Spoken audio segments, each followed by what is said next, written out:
Good morning प्यारे विद्यार्थियों। आज पूरा विश्व कोरोना वैश्विक महामारी से त्रस्त है। इस स्थिति में हम प्रत्येक विद्यार्थी से नियमित रूप से रूबरू हो सकें, उसके दिन में आ रही बाधाओं को दूर कर सकें।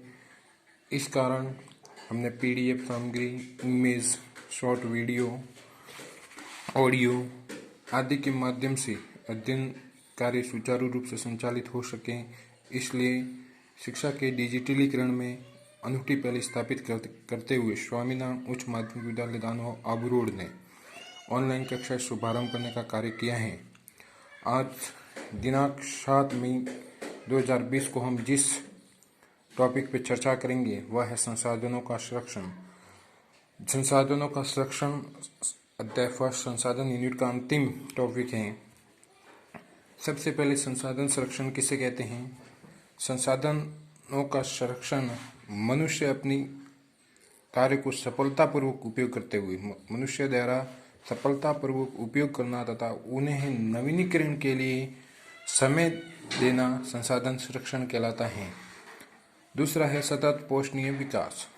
संसाधनों का मनुष्य के द्वारा उपयोग करने की आवश्यकता, यानी मनुष्य के द्वारा कितना उपयोग में संसाधनों को लिया जा रहा है तथा उन्हें संरक्षित भी करना है और उनके संरक्षण में संतुलन लंबे समय तक बना रहे, यही सतत पोषणीय विकास कहलाता है। व्यक्ति अपने उपभोग को कम करके वस्तुओं के पुनः चक्रण और पुनः उपयोग द्वारा योगदान दे सकता है। सामान्यतः यह बात है कि अगर मनुष्य के द्वारा अपनी जो दैनिक आवश्यकता की पूर्ति के तहत उपभोग की क्रिया को कम किया जाए तो वस्तुओं का पुनः चक्रण यानी नियमित रूप से चक्रण चलता रहेगा और उसे पुनः उपयोग में लाया जा सकता है। अब हमारे संसाधनों के प्रति क्या कर्तव्य होना चाहिए? सबसे पहला का पॉइंट है सभी नवीकरणीय संसाधनों का उपयोग सतत पोषणीय है। जितने भी नवीकरणीय संसाधन हैं, जल, मृदा, पवन, सौर ऊर्जा, इन सभी का उपयोग सतत पोषणीय माना गया है। पृथ्वी पर जीवन की विविधता संरक्षित के मनुष्य का जीवन लंबे समय तक बना रहे, इसलिए पारिस्थितिकी तंत्र का भी संतुलन बना रहे, जैव विविधता का संरक्षण किया जा सके। तीसरा है पर्यावरणीय तंत्र की हानि को कम किया जा सके।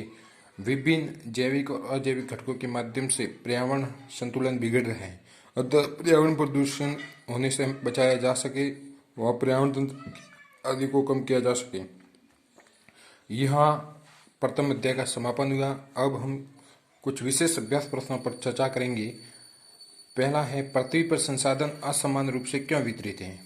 पृथ्वी पर संसाधन असमान रूप से ये इसलिए वितरित हैं क्योंकि मनुष्य की आवश्यकताएं अनंत है लेकिन साधन सीमित है। प्रत्येक मनुष्य की मन में अनेकों आवश्यकताएं होती है, लेकिन उस आवश्यकता की पूर्ति के लिए मनुष्य के पास साधन की पूर्ति सीमित मात्रा में है और मनुष्य ने अपने विशिष्ट ज्ञान एवं कौशल के माध्यम से दूसरों के ज्ञान और कौशल को सहज पहचाना और अनुभूत किया है, इसलिए पृथ्वी पर संसाधन असमान रूप से वितरित है। दूसरा है संसाधन संरक्षण क्या है? संसाधन संरक्षण सामान्यतः कोई भी मनुष्य अपने के द्वारा उपयोग करने की आवश्यकता होती है, उन्हें संरक्षित करने के लिए तथा सफलतापूर्वक उसका उपयोग करते हुए नवीनीकरण के लिए जो समय प्रदान किया जाता है उसे हम संसाधन संरक्षण कहते हैं। सतत पोषणीय विकास क्या है? संसाधनों का मनुष्य द्वारा उपयोग करने की आवश्यकता, संसाधनों का मनुष्य द्वारा उपयोग करने की आवश्यकता तथा उन्हें लंबे समय तक संरक्षित किया जा सके, इसलिए उनके संरक्षण में संतुलन बनाए रखना ही सतत पोषणीय विकास कहलाता है। चौथा प्रश्न है, अब दूसरा है सही उत्तर पर हमें निशान लगाना है। निम्न में से कौन संसाधन को निर्धारित नहीं करता? उपयोगिता और मूल्य और मात्रा।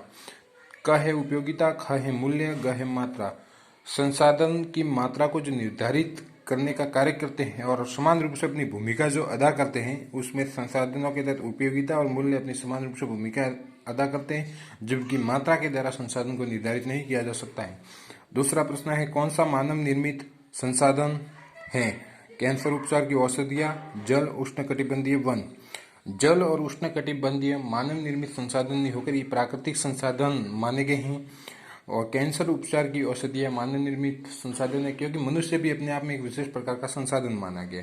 मनुष्य अपने ज्ञान और कौशल से दूसरों के ज्ञान और कौशल के विचारों को साझा करने का कार्य किया है और कैंसर उपचार की औषधियाँ मानव के द्वारा निर्मित की जाती हैं, इसलिए ही इसे मानव निर्मित संसाधन कहा जाता है।